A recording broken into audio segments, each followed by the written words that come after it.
the one in the lobby, bitch. And you're the one who's a virgin, bitch. I don't care. I get more pussy in Fortnite than you do. You get What more the fuck pussy does that even in mean? Fortnite than I do? I beat my shit to fucking Fortnite skins, you gotta...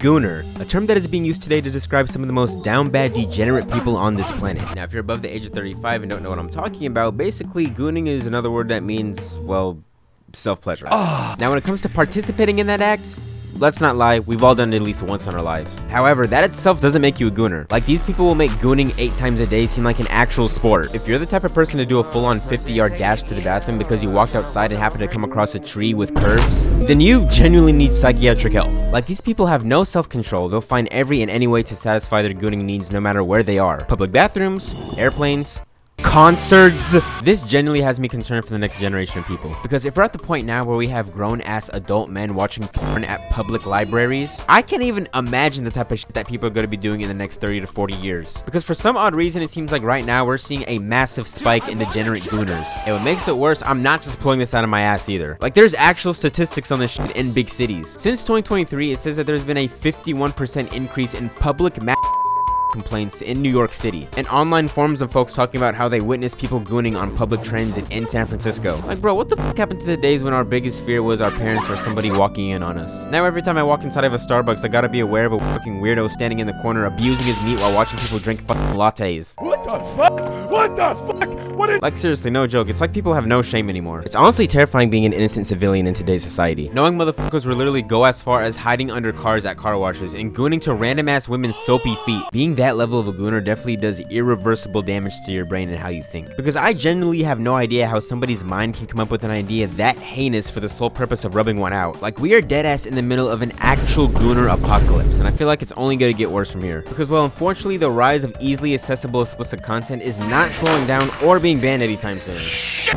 Ever since the pandemic and the rise of OnlyFans, you have a much higher chance of involuntarily running into a BBL twerking video on pretty much all platforms. Like, bro, I would literally be sitting in the car next to my 2 younger siblings, pull up my phone, open Instagram, and immediately get fucking jump scared by ass and titties. It's like whenever I'm in public, it feels like opening any social media app is like playing fucking Russian roulette. You never know when a girl with only underwear on takes over your whole screen, or when a fucking Yes King audio is blasting at full volume while I'm in the fucking barbershop.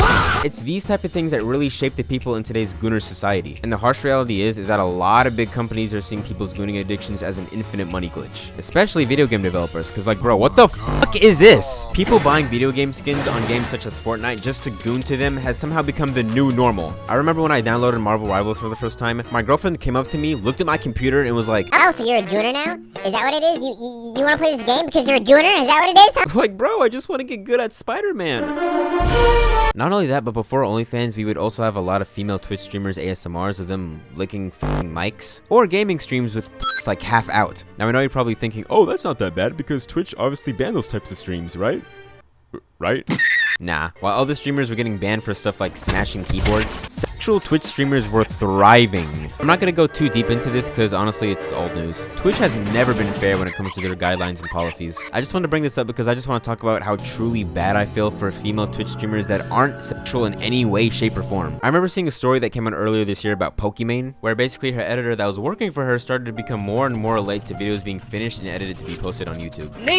She then found out the shocking truth that the reason why the videos were taking so long from the edit is because he was too busy jacking off to the footage. Like, I swear to God, these niggas are not human. They've gotta be extraterrestrial. I could never in a million years imagine me being a female Twitch streamer sending hours of gameplay footage to an editor just for him to jerk it to me playing fucking League of Legends. As time goes on, it seems like gooner degeneracy is getting way more normalized and acceptable. And given that the future generation of people like Gen Alpha and Beta are currently being completely raised on the internet is a huge concern. Because they're being raised in a time where it has never been easier to become a sex worker. You guys remember Lil Tay, the 9-year-old flexer of the century back in 2018 that we all couldn't stand? As soon as she turned 18, like, no kidding, the exact moment the clock hit 12, she dropped an OnlyFans link and made over $1 million within 3 hours of it being up. And the thing that makes it even more disgusting is the fact that she specified that the link is dropping right at 12, meaning whatever content that was posted on that page at the time was made while she was still a minor. And it's stuff and behaviors like this that isn't only creating a new generation of gooners, but also legally catering to people like child predators. Thank you. to all my supporters who have pre-ordered since 2018.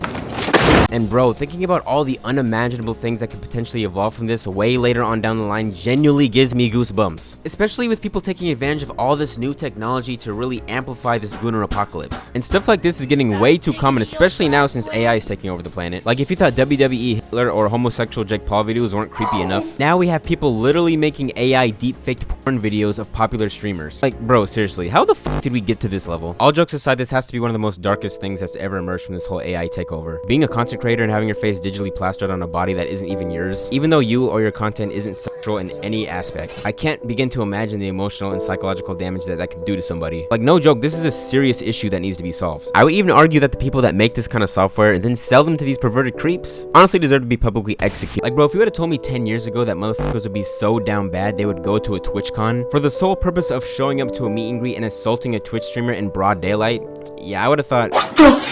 In a lot of cases, people who are chronic gooners go down a really dark rabbit hole. Now, if you don't know what I mean, when you goon, your brain releases mass amounts of dopamine that can fluctuate over time. People who consume a lot of the explicit content we talked about, the brain can eventually grow tired of and not hit the same anymore as it used to, leaving them actively trying to find a new way to release the same, if not higher level of dopamine as they once did. And a lot of that leads to shit that people do that actually puts them on the registry. Like last year, there was a goon and go incident that took place at a Dollar Tree, where a man named Gary Miles went into a Dollar Tree in Philadelphia, gooned on a woman's leg, and then ran the fuck off. As I said before, I cannot make this up. After that, everybody went on a fucking manhunt for this dude. It got so bad, Meek Mill went on Twitter and set out a $2,000 bounty for this man. I'm not gonna lie, man, you know you're cooked when you got Meek fucking Mill out of all people, the same exact man responsible for these abomination of tweets putting money on your head. Now, eventually, he did turn himself in and he was charged for this. Hearing and seeing people go through this kind of distress is genuinely a hard watch. But unfortunately, this is the grim reality of how people with severe gooning addictions can completely lose their damn minds and end up doing things that bring harm to people in real life. As time goes on, we are seeing cases of more and more lowlives completely terrorizing the public with their addiction. Like, it completely takes over them to the point where they go outside and see life as one big porno. And also, one of the crazy things about this whole gooner apocalypse is that lonely incels aren't the only perpetrators, but also married men with kids. If you aren't catching on to what I'm referring to, let me just remind everybody that we literally started the year 2025 off with an event known as the Goonicide, where a man pulls up to a coffee shop drive-thru with no pants or drawers on, meat in hand. The lady that was working caught it on camera and then posted it, and it went crazy viral. Upon finding this out, the man unfortunately deleted himself, leaving behind a wife and daughter. Now, no lie, when I first found this out, I kind of felt bad, but at the same time, my sympathies are kind of limited due to the fact that the reason why the guy deleted himself in the first place is because he was literally caught sexually harassing a coffee barista on camera. I just think that it's extremely disturbing to think about the fact that a little girl doesn't have a father and a woman doesn't have a husband, all because the man had a really bad gooning addiction. And ever since TikTok, the memes, all those weird protests and that goes to the goon shit, for a good while, every time I drove, it seemed like I kept seeing more and more niggas on the road with Dodge Challengers. But yeah, anyways, this is just a lot of the stuff that I noticed going on in the world that we need to find a solution for if we want to better humanity in the future. If you're anybody that you know is struggling with this addiction, then I want you to genuinely let them know that there is so much more to life that comes with not relentlessly beating your shit 8 times a day, 7 days a week. Like, bro, go to church, get a job, go to the gym. Actually, no, don't go to the gym.